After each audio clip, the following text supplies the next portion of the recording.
Most of the wealth that you see in the world wasn't created by hard work and saving. It was created by deal structure. Spielberg didn't become a billionaire by making movies, okay? It was the deal structure. You know, so many of these things. Can you give an example from Spielberg? What did he do?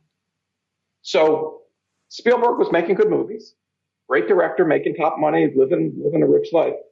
But his lawyer realized that Universal Studios was constantly turning his movies into rides. You got the Jaws ride, you got this ride. And the lawyer goes, you know, Steven should get a piece of that, or he's never making movies for you again.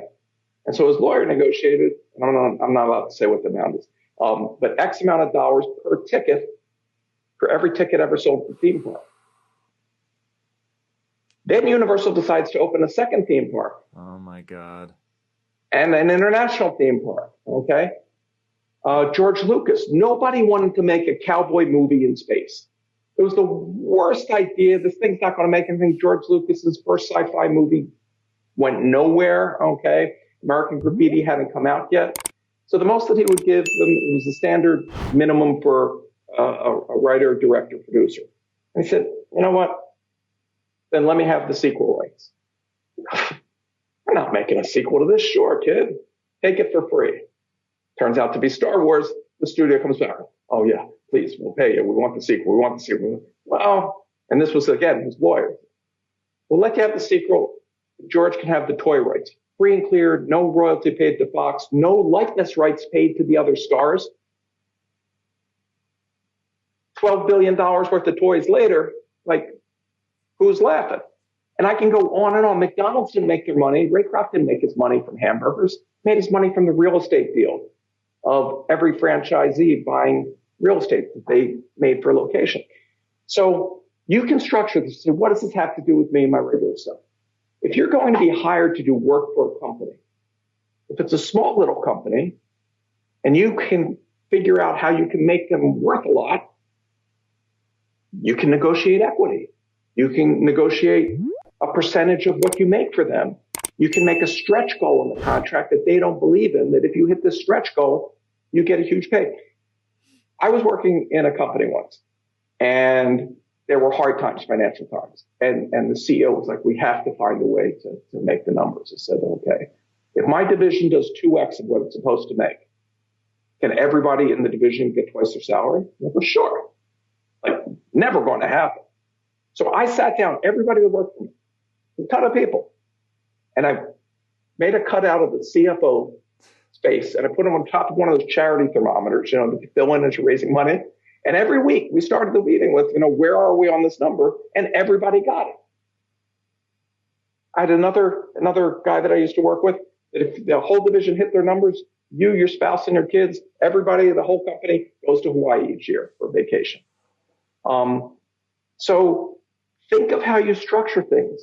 At the minimum, say, if I hit my target for this contract, I get renewed. Because if you build a company and you do all this great stuff, they can later hire somebody to work for less than you once you've already made them. So deal structure is so important. You know, sometimes I think I was an old white man in my former life. I be saying a lot of the same thing these old white dudes be saying. And some of y'all be thinking I'm talking out the side of my neck. But when they say it, it seems like y'all want to listen to what they got to say. Well, I'm about to translate this into Midwest Naptown nigga terms. If you don't like it, you can click off. If you do fuck with me, hit like, hit share, hit comment, tag somebody in that comment, so make sure you click that TubeBuddy link in the description box right now. My ducks, my swans, welcome to the pond.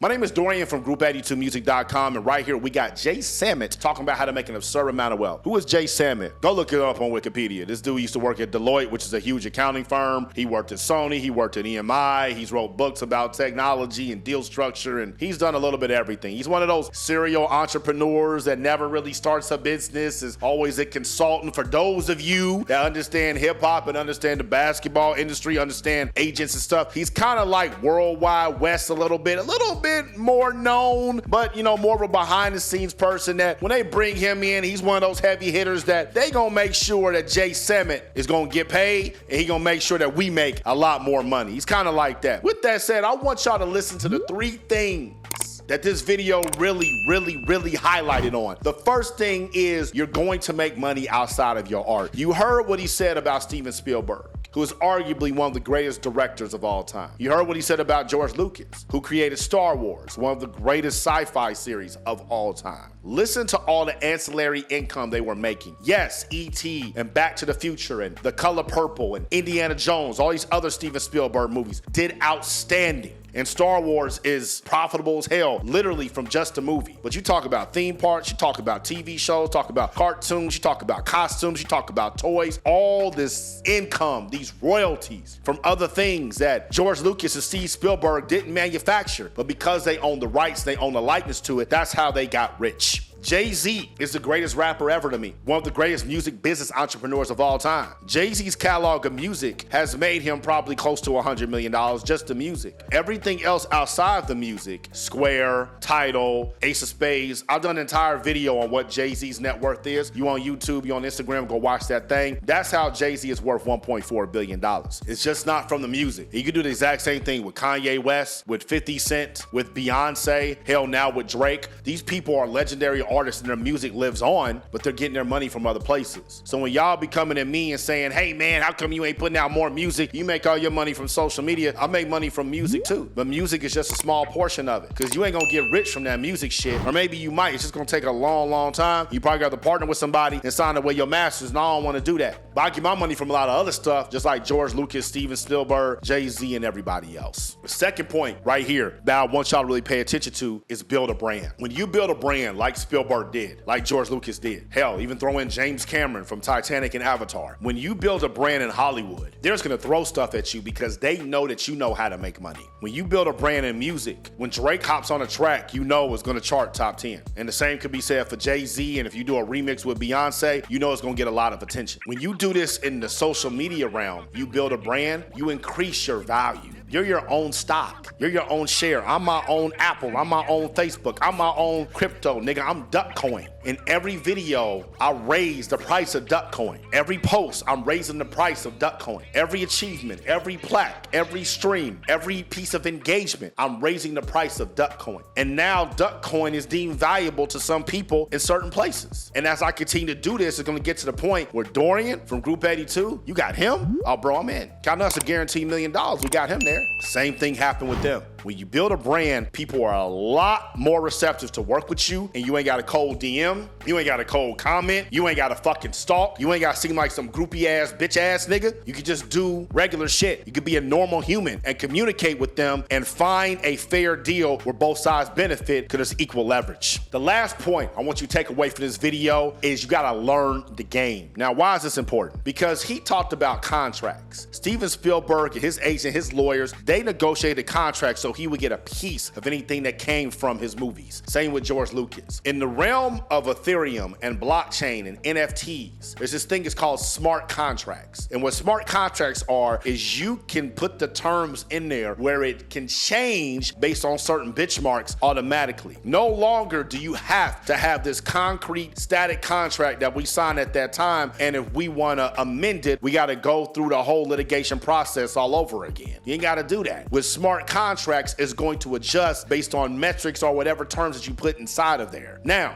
this is still extremely early. I ain't dealt with a smart contract yet. I plan on dealing with one in the next couple of months, but this is something that you absolutely got to learn. That's why I'm always telling y'all to be a student. So I'm always telling y'all to pay attention. Because when you pay attention to the trends, you can see the patterns. Whoever learns smart contracts first, you're going to be able to dominate your industry, because you're going to be able to adjust based on whatever technology comes after that without you having to say anything. Steven Spielberg learned and looked at other people like, damn, I wonder if Charlie Chaplin had royalties on his shit. George Lucas did the same thing. Steven Spielberg like, nah, they're not about to build a whole amusement park with my movies and I don't get none of it. That's why Steven Spielberg and George Lucas are both billionaires today. The information's in front of you. All this stuff that Jay Samment's talking about right here, this all came from conversations and people going to college and having Illuminati meetings in the back of some fucking Italian restaurant or something. No offense to the Italians. I love Italians, love Italian food. Shout out to the mafia. Now this stuff's on the internet. It's on YouTube, it's on Google. So what's your justification? What's your reasoning? Why aren't you learning this stuff? What's stopping you? I want to know. And what are you teaching yourself right now? I want to know that too. And what else are you collecting royalties on that people might not know? Let's talk about that. I ain't talking about music. I ain't talking about books. What else are you collecting royalties on? Like for me, I'm collecting royalties on TubeBuddy. Whenever y'all sign up for TubeBuddy, I get paid a royalty on that. So click the link in the description box. I want to know what else is out there so we can continue to share this information so we all can get this forever money. I'm out the pod. Y'all stay true. Bitch, that shit fire. Y'all thinking, hell, I don't know. This is the reason I'm dope, dope, dope. Group82music.com.